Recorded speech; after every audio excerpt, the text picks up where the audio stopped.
সরাসরি কোরআনুল কারীমে বলছে লাইলাতুল কদরি খায়রুম মিন আলফি শাহর। এটা কার কথা? আল্লাহর কথা, কোরআনের কথা। আল্লাহ তাআলা সরাসরি বলেছেন এটা এমন একটা রাত্র যে রাত্রটা হাজার রাত্র ইবাদত করার সব তার আমলনামায় দান করবেন।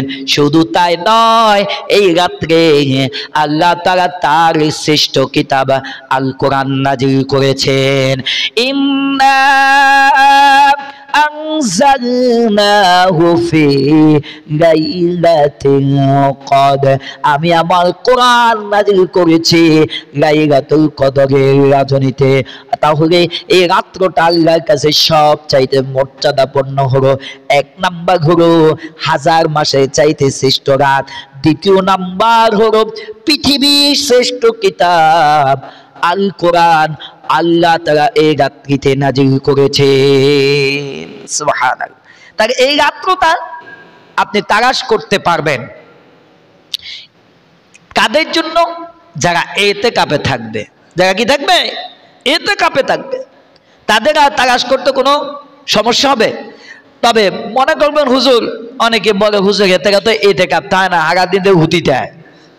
কিছু লোক আছে নিজে ইতিকাফ থাকে না। কিছু লোক দেখবেন কাজ করে না, যে কোনো কাজে, সামাজিক কাজেও, মসজিদের কাজেও। কিছুদিন আগে মাহফিল গেছে না? গেছে নি? কিছু লোক দেখুন দোকানে বসে বসে, আশা করি আপনারা বুঝতে পারছেন, কিছু লোক দোকানে বসে শুধু সমালোচনা, শুধু কি, কিন্তু তারে কোনো কাজে পাওয়া যায় নাই। অন্যরা কাজ করতে করতে বেহুশ, আর হেতে দোকানে বই সমালোচনা করতে বেহুশ।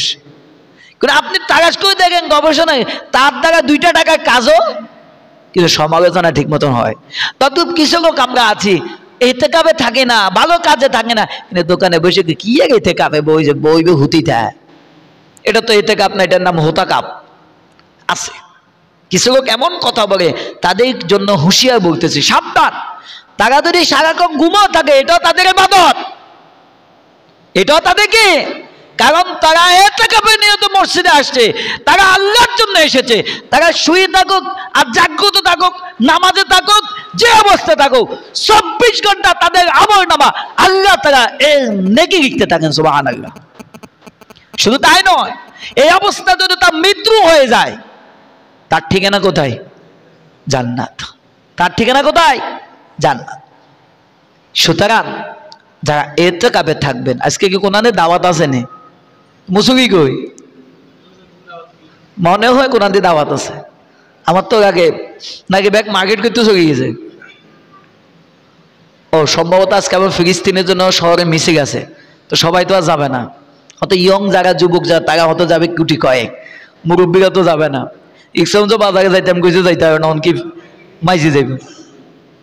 সুতরাং যারা এখনো বাড়িতে আছেন দ্রুত চলে আসেন। আমার ভাইয়েরা, ইতিকাফ শব্দটি আকাফা ইয়াকিফু উকুফান শব্দ থেকে নেওয়া হয়েছে। এর অর্থ হচ্ছে কোনো কিছুর প্রতি মনোনিবেশ করা, নিজেকে আটকিয়ে রাখা, অবস্থান করা, নিজেকে সম্পৃক্ত রাখার নাম হচ্ছে ইতিকাফ। এখন আপনি বলবেন হুজুর ইতিকাফ মানে শুধু আমাদের জন্য আল্লাহ তাআলা ঘোষণা দিয়েছেন। না, ইতিকাফ শুধু আমাদের জন্য নয়। ইতিকাফ বনি ইসরাইল জামানা হযরত ইব্রাহিম এবং ইসমাঈল আলাইহিস সালাতু ওয়াস সালাম কে স্বয়ং আল্লাহ তাআলা হুকুম করেছে, ও ইব্রাহিম, ও ইসমাঈল, আমার ঘর খানায় কাবাকে তাওয়াফকারী এবং সেজদাকারী ইতিকাফকারীদের জন্য প্রস্তুত করে নাও। সুবহানাল্লাহ। আল্লাহ তাআলা সূরাতুল বাকারার 125 নম্বর আয়াতে তুলে ধরেছেন, ওয়াহিদিনা ইলা ইব্রাহিম ওয়া ইসমাঈলা আন তাহিরা বাইতিয়া লিত-তাইফিনা ওয়াল আকিফিনা ওয়ার রুকআইস সুজুদ। নামরুদ। আল্লাহ তাআলা সেই ইব্রাহিম এবং ইসমাইলকে আজ থেকে হাজার হাজার বছর আগে যখন ইব্রাহিম আল্লাহ ঘরের খানায় কাবা নির্মাণ করার জন্য আল্লাহ তাআলা ওয়ার্ডার করলেন, তখনই আল্লাহ তাআলা হযরত ইব্রাহিমকে বলল, ইব্রাহিম আমার বান্দার জন্য, তাওবাকারীর জন্য, ইতিকাফকারীর জন্য, রুকু সিজদাকারীদের জন্য আমার ঘরখানা প্রস্তুত করে নাও। তাহলে বুঝা গেল এই আয়াতটা থেকে শুধু ইতিকাফ আল্লাহ তাআলা আমাদের জন্য নয়, আল্লাহ তাআলা হযরতে ইব্রাহিম আলাইহিস সালাতু ওয়াস সালামকেও ইতিকাফের কথা ঘোষণা দেওয়া হয়েছে।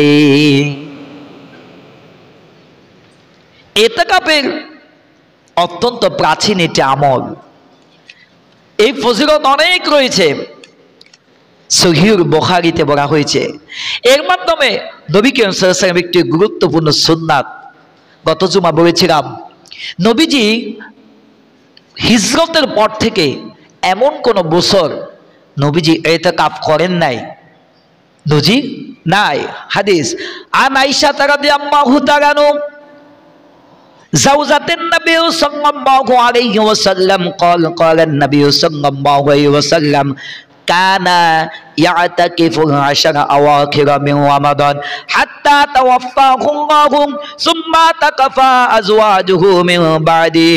নবীজি সাল্লাল্লাহু আলাইহি ওয়াসাল্লাম রমজানের শেষ দশকে ইতিকাফ করতেন, তার ওফাত পর্যন্ত এই নিয়ম ছিল এবং নবীজি করেছেন, নবীজির পরিবার অর্থাৎ নবীজির সহধর্মিণীরাও ইতিকাফ আদায় করেছেন।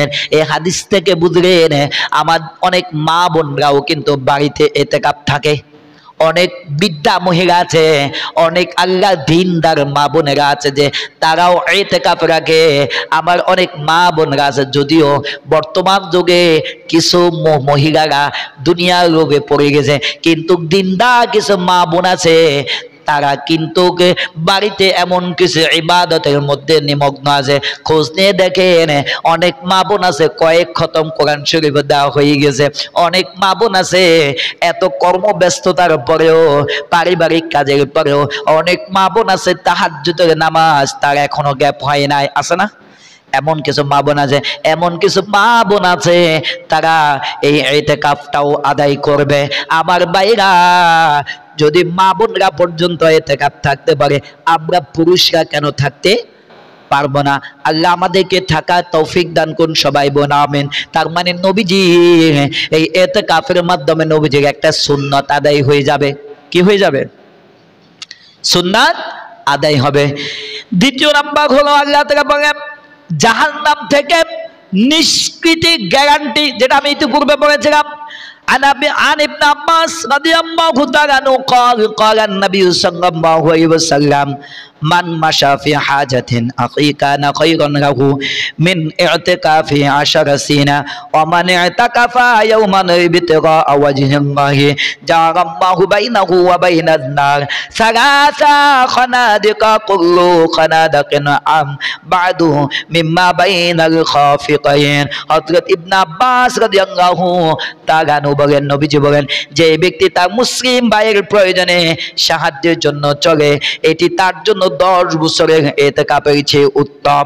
আর যে ব্যক্তি আল্লাহর সন্তুষ্টির জন্য একদিন ইতিকাফ করে, আল্লাহ তাআলা তার এবং জাহান্নামের মধ্যে 3টি পরীক্ষা সৃষ্টি করে দেবেন, যা প্রতিটি পরীক্ষার দূরত্ব পূর্ব এবং পশ্চিমের যতটা দূরত্ব, এই থেকে অধিক দূরে আল্লাহ তাআলা তার জন্য ব্যবধান করে দেবেন জাহান্নামের রাস্তা।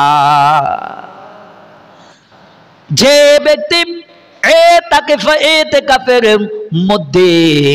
ইতিকাফের মধ্যে নিজেকে নিয়োজিত রাখবে না, আমি যেটা পূর্বেও বলেছিলাম, এই অবস্থায় যদি আপনার মৃত্যু হয়ে যায়, মনে করবেন আপনি জান্নাতি। আপনি কি? আল্লাহর নবীর কাছে এক সাহাবী এসে বললেন, ইয়া রাসূলুল্লাহ, আমি জিহাদে যেতে চাই। সাহাবী ছিল অসুস্থ মানুষ। কি মানুষ? অসুস্থ মানুষ সাহাবী ছিল। নবীজি যখন বললেন, নবীজিকে বললেন, ইয়া রাসূলুল্লাহ, আমি যুদ্ধে যেতে চাই, আমাকে অনুমতি দেন। নবীজি বললেন, না, তুমি তো অসুস্থ, তুমি কিভাবে যাবে? তবে নবীজি তার আকাঙ্ক্ষা পূর্ণ করেন। নবীজি বললেন দাও, তাকে একটা চিহ্ন দিলেন। চিহ্ন দেওয়ার পর বললেন তুমি যদি এই অবস্থায় মৃত্যুবরণ করো তুমি নির্ঘাত জান্নাতে, তোমার মৃত্যুটা হবে শহীদের মৃত্যু। নবীজি জিয়াদে যাওয়ার পর কিছুদিন যাওয়ার পর লোকেরা খবর দিল ইয়া রাসূলুল্লাহ ওই সাহাবী তো মৃত্যুবরণ করেছে। নবীজি বলেন যাও তার জন্য তার কবরের জন্য ব্যবস্থা করে নাও। নবীজি যখন ঘোষণা করলেন আমার নবীজি জানাজা নিজে দিলেন। নবীজি নিজ হাতে তাকে কবরে রাখলেন আর বললেন যে নবীজি বললেন ও আমার সাহাবীরা তোমরা কি জানো এটা জান্নাতের লাশ আমরা দাফন করতেছি। শুধু তাই নয়, চার কোনার চারজন ধরলেন, এক কোনায় হযরতে আবু বকর, হযরতে ওমর, হযরতে ওসমান, হযরতে আলী। আমার নবীজি নিজ হাতে রাখলেন। হযরতে ওমর রাদিয়াল্লাহু তাআলা বললেন মনে মনে যদি এই রাস্তা যদি ওই সাহাবীর না হয়ে যদি আমি ওমরের হইতো, আমি ওমর নিজেকে ধন্য মনে করতে পারতাম। আমার ভাইরা দেখেন এই হাদিস থেকে এই জন্য বললাম নবীজি বললেন অসুস্থ অবস্থায় ওই লোকটা জিহাদের প্রতি মনোবিষ্ট ছিল, জিহাদের আকাঙ্ক্ষা ছিল। আল্লাহ তাআলা তাদের এই অসুস্থ অবস্থায় জিহাদে অংশগ্রহণ না করেও তাকে শহীদি মর্যাদা দান করে তাকে জান্নাত দাপন করলেন, জান্নাতে পৌঁছালেন। আর যারা ইতিকাফে থাকবেন যদিও এই অবস্থায় যদি আপনার মৃত্যু হয়ে যায় মনে করবেন আপনিও জান্নাতি। সুবহানাল্লাহ। এর থেকে আর বড় কোনো পুরস্কার, এর থেকে আর বড় কোনো পুরস্কার আল্লাহর কাছে হতে পারে কিনা? কারণ আমার আপনার জীবনের আল্লাহর কাছে সব চাইতে পরম চাওয়া হলো একটাই, আল্লাহ জীবনে তোমার কাছে কিচ্ছু চাই না, আল্লাহ তুমি আমাদেরকে তুমি জান্নাত দান করে দাও। এর থেকে বেশি কি চাওয়া আছে? না।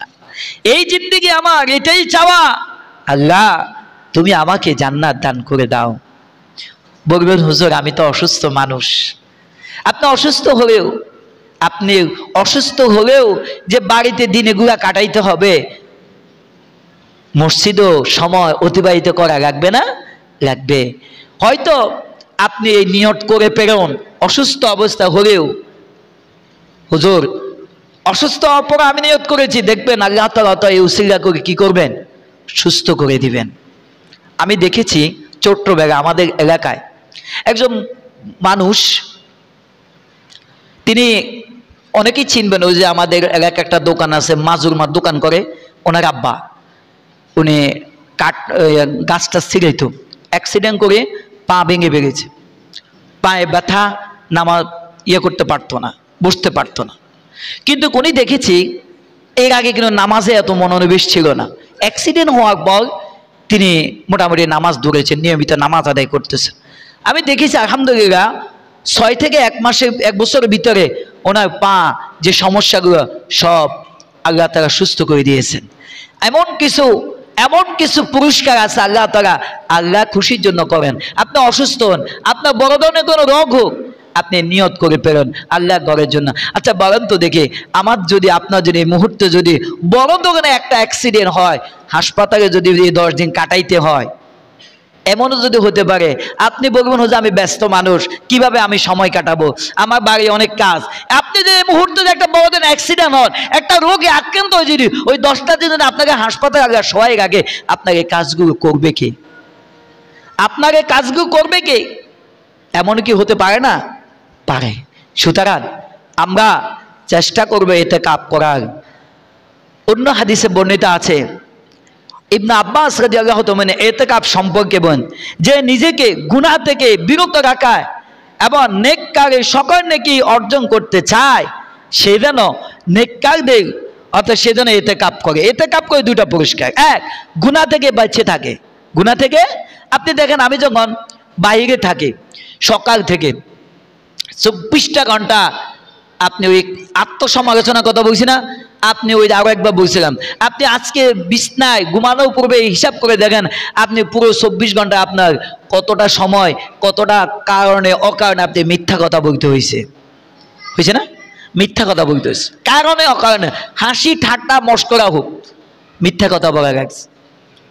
আপনি কারণে অকারণে রাস্তাঘাটে চলাবে বেফর্দা মহিলার দিকে তাকাইতে হয়েছে না?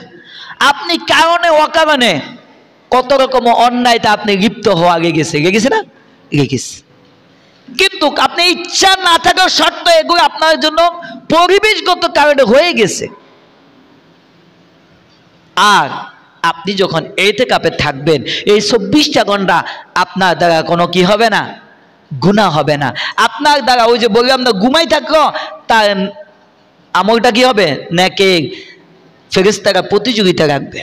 একদিন আগে এক সাহাবী নবীজি ইমামতি করতেছেন, তো এক সাহাবী নামাজের মধ্যে আমরা বলি না রব্বানা লাকাল হামদান কাসীরান তাইয়্যিবান মুবারাকান ফীহি। যখন নবীজির সাহাবী অতিরিক্ত কথাটা বললেন, নবীজি সালাম পেরানোর পর দাঁড়িয়ে গেলেন আর বললেন, আমার সাহাবীরা, আজকের নামাজের মধ্যে অতিরিক্ত এই কথাটা কে বলেছে, একটু দাঁড়াও। ওই লোকটা ভয় পেয়ে গেলেন।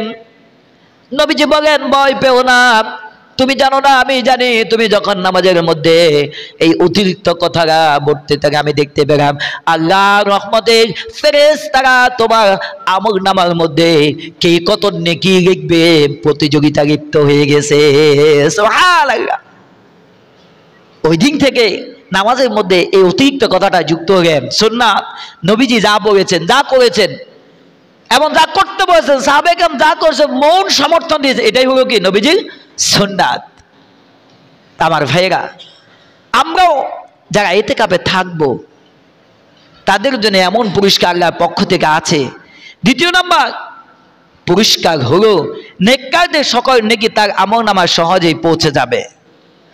আল্লাহ তাআলা আমাদেরকে ইতিকাফ করার তৌফিক দান করুন, সবাই বলুন আমিন।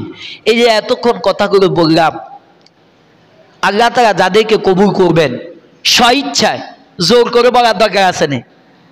আপনি আমল করবেন কার জন্য? এই সবাই বলেন, আমল আমরা করব কার জন্য? কার খুশির জন্য? রোজা রাখতেছি কার খুশির জন্য? তো ইতিকাফ হবে কার খুশির জন্য? এটা হুজুরে কইছে, যদি না থাকে কেমন লাগে, কমিটি কি মনে করবো? তো সুতরাং সকল দ্বিধাদ্বন্দ্ব ভুলে গিয়ে কে কে ইতিকাফের জন্য প্রস্তুতি নিছেন একটু হাত তোলেন, আমি দেখি। একজন, আলহামদুলিল্লাহ, একজন, দুইজন, আর কে আছেন? আর কেউ নাই? এহুদের দুইজন নেই। এই দুইজন কিন্তু আমি আলোচনা বসার আগে প্রস্তুতি নিছে, তার মানে আর ওয়াজে কোনো লাভ হয় না, কেউ তাসির হয় নাই। আর কেউ আছেন নেই? ওই কিনা একে কই দিকে মুরব্বী আপনি কিসে, আপনি রেডি হয়ে যান, পারবেন না নাকি? এই দুইজন মাত্র। আমি মুরব্বী নিয়ত করছেন, উনি অসুস্থ হয়ে গেছেন, তারপরেও চেষ্টা করেন যদি সম্ভব হয় থাকার চেষ্টা করেন। যে কথাটা এতক্ষণ বলেছিলাম, আপনি যে বাড়িতেও সময় দিবেন, গুগলি মসজিদের সময়, ইমার্জেন্সি একান্ত প্রয়োজনে যোগাযোগ তো মোবাইল আছে, আল্লাহ তাআলা তো দেখবেন ইনশাআল্লাহ। চেষ্টা করেন যদি আল্লাহ কবুল করেন। আর কেউ আছেন নেই? আমি কিন্তু অনেকে দেখতে পাচ্ছি থাকার মতো। আমাদের কোষাধ্যক্ষ সাহেব উনিও থাকবেন, আমার সাথে গত রাতে কথা হয়েছে। কোনো এক কারণবশত ওনার ইমার্জেন্সি কারণে একদিন পরে উনি ইতিকাফে প্রবেশ করবেন ইনশাআল্লাহ। তাকে 3 জন হচ্ছে। যুবকদের মধ্যে আর কোনো ভাই আছেন? যুবক ভাইরা যারা আছেন তারাও ইচ্ছে করে থাকতে পারেন। প্রয়োজনে যদি খাবার আনতে সমস্যা হয় একজনকে বলবেন, কমিটিকে বলবেন, ভাই আমার খাবার আনতে সমস্যা, আশা করি আমি অনুরোধ করব ওনারা এই ব্যবস্থা করবেন আনার মতো ইনশাআল্লাহ। আপনারা এই 10টা দিন স্পেশালি কমিটির পক্ষ থেকে, আপনাদের এলাকাবাসীর পক্ষ থেকে ইফতারের ব্যবস্থা থাকবে আলহামদুলিল্লাহ। পাশাপাশি আপনারা যারা ইতিকাফ থাকতে পারতেছেন না, আপনারাও ইচ্ছে করলে একদিন বলে আমি স্পেশাল ওনাদেরকে ইতিকাফ করবো, ওনাদেরকে ইফতার করবো, ওনাদেরকে নিয়ে ইফতার করব, এটাও আপনারা প্রস্তুত থাকতে পারেন ইনশাআল্লাহ। তা আমি মাত্র পাইছি 3 জন। আপনি কি অবস্থা মেম্বার সাহেব? কি অবস্থা? বাড়িতে ব্যস্ততা, একটু সমাধান করে চেষ্টা করেন না? জি, সমস্যা আছে? আচ্ছা, ওই মুরব্বী আপনার কি অবস্থা? আপনি আনে আনে যে সম্ভব না, চেষ্টা করেন। গত বছর আসিলেন নি? গত বছর ছিলেন না, একটু চেষ্টা করেন। আল্লাহ তারা হয়তো, জি আলহামদুলিল্লাহ, একটু চেষ্টা করেন। মনে কষ্ট নিছেন নি? জিজ্ঞেস করছেন মনে কষ্ট নিছেন নি? এটা আমার করতে হইব, দেন না এই মিম্বারও যতদিন আছে মাঝে মধ্যে একটু বলতে হইব, না হয় আরো জিঘ কাটিয়ে গাইব। আল্লাহ তারা আমারও জিঘ কি করবে? কাটিয়ে গাইব। আজকে দেখেন না আমার বাংলাদেশের অবস্থাটা কি। গত জুমা আসলে একটা বিষয়ের উপর ছিলাম, জাকাতের বিষয়, এই জন্য দেশের প্রচলিত অবস্থায় বলার মতো সুযোগ পাই নাই। আমার দেশের অবস্থা দেখেন না কি অবস্থা। ছোট্ট মেয়ে, 8 বছরের মেয়ে আসিয়া যদি এদেশের দর্শনের শিকার থেকে রক্ষা না পায়, ছোট থেকে চুরি, ডাকাতি, চাঁদাবাজি, হত্যা, খুন, রাহাজানি যেভাবে চলতেছে, হয়তো অনেকে বলবেন এখন তো এটা স্বাধীন দেশ, কিন্তু স্বাধীন দেশ তো বড় কথা না। আপনি যত স্বাধীন হোক না কেন, মানুষ যদি মানুষ না হয়, মানুষ যদি অমানুষের কাতারে হয়, এদেশের যদি 100% সরকারও নিয়োজিত থাকে, কোনোদিনও সম্ভব না কণ্ঠকা পারবে। প্রশাসন আপনাকে কতক্ষণ পাহারা দিবে? ওই পাকিস্তানে একদম বলছিলাম না, 3জন পাহারা নিয়োজিত আছে, তো ওই মাঝখান দিয়ে আজরাইগা তার রুহু নিয়ে গেছে, তো ধরছে কেউ আপনি ঘটনা গিয়া, আমি তো আছে কি বডি গার্ড, রুহু না নিয়ে গেছে, রুহু তো আমি গার্ড নয়। আজকে প্রশাসন থেকে যারা আছে তারা আপনাকে কতক্ষণ নিরাপত্তা দিবে? চুরি, ডাকাতি, চাঁদাবাজি, দর্শন যদি আপনি নিজ থেকে পরিবর্তন না হন, দুনিয়া কোনো সরকার কি পারবে? পারবে না। কিন্তু আমাদের নৈতিকতার অবক্ষয় ঘটে গেছে, নৈতিকতা। ইনশাআল্লাহ আপনারা চেষ্টা করুন, নামাজের পরে হলো আরো কিছু মুরব্বী নিয়ত করুন, আল্লাহ তাআলা হয়তো আপনাকে সম্ভব। আমার বাড়িতে ফিরিয়েছেন, হ্যাঁ হুতেরা তো আছে, আনি দিতে থাকবেন, মাঝে মধ্যে খোঁজখবর নিবেন। যে কে না, আমরা আমার ওই হাফিজ সাহেব কই, তারা আপনার হাফিজ সাহেব একজন কই, ওনাকে দেন, তাকে আপনার হাফিজ দিন, তারা যিনি পড়াই দিছে ওনাকে দেন, ওনার কোনো ব্যস্ততা আছে না যে দিবেন। আলহামদুলিল্লাহ একজন রেডি হয়ে গেছে। আর যাই কইছি না, ও আজান ধরতো না, আওয়াজে শেষ করতে হইব। ও তো হাফিজ সাহেব, হাফিজ সাহেব এতে কাফে ওকে ইনশাল্লাহ, ও আদা গেছি। আই তা ছোট্ট হাফিজ সাহেব কই, হেমিয়া কই? হেমিও থাকবো, আলহামদুলিল্লাহ থাকুক। যুবকরা যারা আছেন আপনারা চেষ্টা, মাসুদ ভাই কি ব্যস্ত আছেন নি? আচ্ছা যাক, মাসুদ ভাই কর্ম মানুষ তো, মুরব্বী একটু মুরব্বী আপনার কি অবস্থা? চেষ্টা করেন, বদুয়া দিয়ে না, যে গেস্ট করতেছে বললে হয়তো ইয়ে না। আমাদের এলাকার মসজিদে 10 জন বলার আগে প্রস্তুত, 10 জন। গত বছর আমি দেখেছি 15 জনের উপরে মানুষ প্রস্তুত। তা আমাদের এখানে বিষয়টা দুঃখ লাগে। আমি দেখেছি বিগত আমি 3টে রমজান ওভার করতেছি, 3টে রমজান এভাবে কষ্ট করতে হয়, চেষ্টা করে দেখ। অনেকে মনে কষ্ট করবে হুজুর আঙ্গত বাদ, হ্যাঁ গরিব টাইম সাইন না যে কেনা আগেরটা ঠিক করতে হবে, যেটা নামাজের পরে এটা নামাজের আগে শেষ করতেছি। তারা আমার এখন 5 জন হয়েছে। কয়জন হয়েছে? 5 জন। আরো যারা আছে মুরব্বীরা, এখনো সময় আছে, বাড়িতে গিয়ে বড় নিরে অনেক বছর তো কাটাইছি, অন্তত 10টা দিনের জন্য আমাকে ছুটি দেন। এই 10টা দিন আল্লাহ ঘরে দিনটা কাটায়, আপনিও তো থাকতে পারেন। আর নে সম্ভব না। দেখেন ভাই যে সবাই বলেন যাই, আল্লাহ তাআলা আমাদের কবুল করুন, সবাই বলেন আমিন। এখনো যারা আছেন তারা বাড়িতে গিয়ে যোগাযোগ করুন। আর কেউ যদি আমার এই কথায় মনোকষ্ট পেয়ে থাকেন, বিশেষ করে যাদেরকে নির্দিষ্ট করে জিজ্ঞেস করছি, আমার ক্ষমা দৃষ্টিতে দেখবেন। আসসালামু আলাইকুম ওয়া রাহমাতুল্লাহি ওয়া বারাকাতুহু।